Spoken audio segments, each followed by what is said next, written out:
نحمده ونصلي على رسوله الكريم সর্বপ্রথম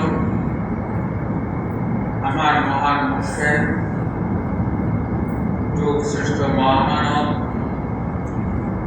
সুফি সম্রাট হযরত শাহ দেওয়ান কাজী মাহমুদ আলী হুজুর কেবলাজান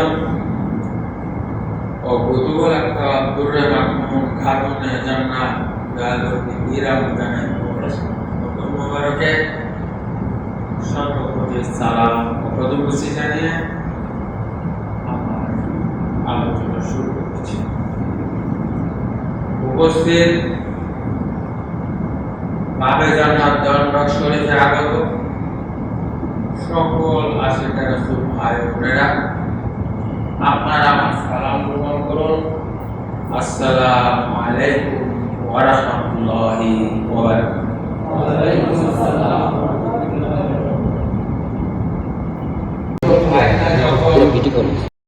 মাটির গর্ভে ছিলেন তখন গয়াল মাঠ এবং গয়াল মাঠ সিঁড়ি থেকে পড়ে গেছে। এতে দুর্ভাগ্যবশত সে মায়ের পেটে ঘাড়ে স্পাইনাল কর্ডে আঘাত। সে চন্দ্রপুরী হুজুর ওফাতের পর আসলে চন্দ্রপুরী হুজুর শেষ বয়স গান বলেছিলেন, আপনি যদি একটা বার আমার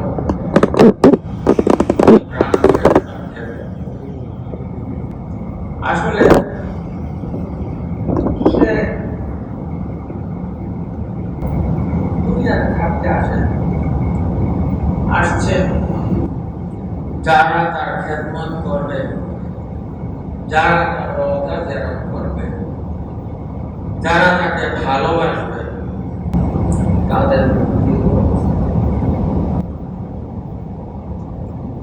আমরা জাহেরাতে শত চেষ্টা করেও চন্দ্রপুরের রওজা জিয়ারতের সৌভাগ্য হয়। আমাদের অতিরিক্ত বাসনাকে কিছুটা হলেও শান্ত এখানে করতে হবে। আশিকা রাসূল ভাইরা, এই মহামানব তার ওফাতের 17 বছর পর মাজারের দাবি করে।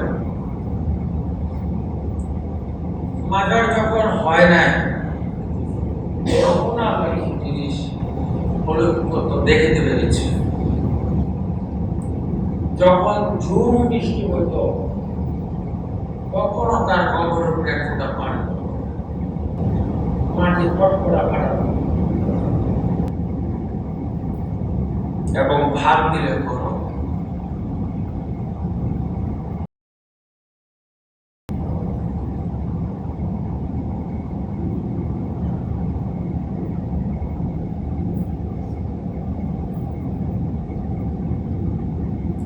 দরবার শরীফ 7 বছর অলঙ্কৃত ছিল। কোন আশিকা রাসূল এখানে আসতে পারবে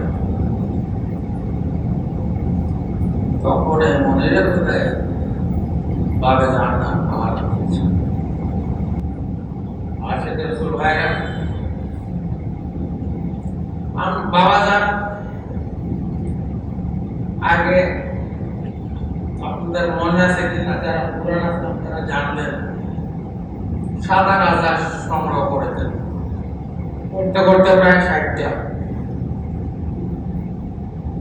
তারপর রাজাসের পরে পাওয়া গেল মরা শিয়াল। রাজাসের পক্ষে কি শিয়াল মারা সম্ভব? তাহলে এই মহামানবের অলৌকিক। আরেকটা ঘটনা বলবো।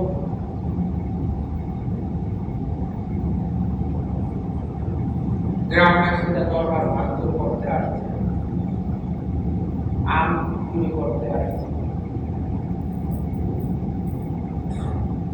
তো পুলিশ দাবি দিয়েছে এক মহিলা জ্বরের তার পেটের ভুঁড়ি বেড়ে গেছে। এটা কি কোনো সাধারণ ঘটনা মনে হয় আপনাদের কাছে?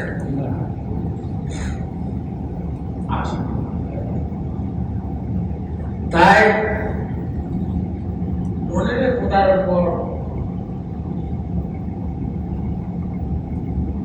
আপনাদের হক আছে, আপনাদের উপর মনের খোদার হক আছে। আপনারা যারা ভাবে জান্নাতে আসবেন, এখান থেকে যাওয়ার আগে বা প্রবেশ করার পরে অন্তত একবার মনের খোদার রওজাটা জিয়ারত পারবেন না? দেখেন, আমি অনেক সময় সুস্থ থাকি না, দীর্ঘদিন বিদেশে থাকতে হয়, এবারে তো অনেকদিন পরে আসলাম। তো আপনারা দরবারটা একেবারে শূন্য করে দিন। তো আপনারা আসলে এই মনের খোদার রওজায় জিয়ারত করেন, নজর মারত এখানেই ভালো হয়। আমার দীর্ঘ বিশ্বাস আপনাদের সমস্যা সমাধান হবে। কি বলে, ঠিক কিনা? কারণ মনের খোদা এমন ভাবে শফাত করেছে যে সময় সে মাসুম 3 বছর 7 মাস বা 4 বছর 7 মাস এরকম।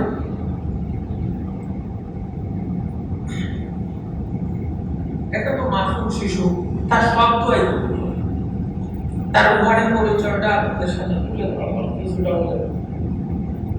তো আপনারা বাবা জান্নাতে আসেন, কমপক্ষে একবার হলেও,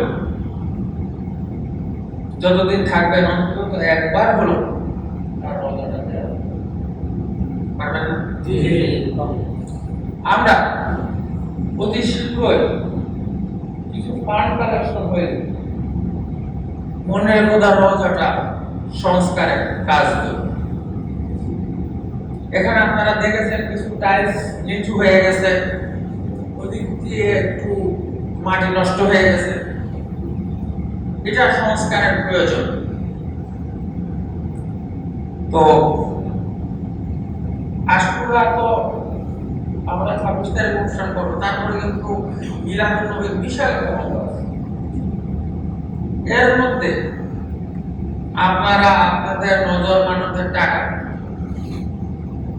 দিয়ে মনের খোদার রওজা সংস্কারের শরীর দিয়ে সংস্কার শরীর দিতে পারবে না?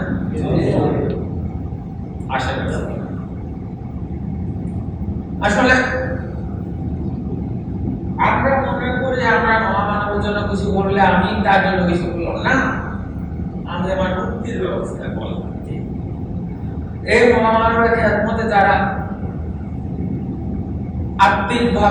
আর্থিকভাবে শারীরিকভাবে খেদমতে অংশগ্রহণ করবে, তাদের মুক্তির ব্যবস্থা করা মনের খোদার ওয়াজিব। বুঝাতে পারছি?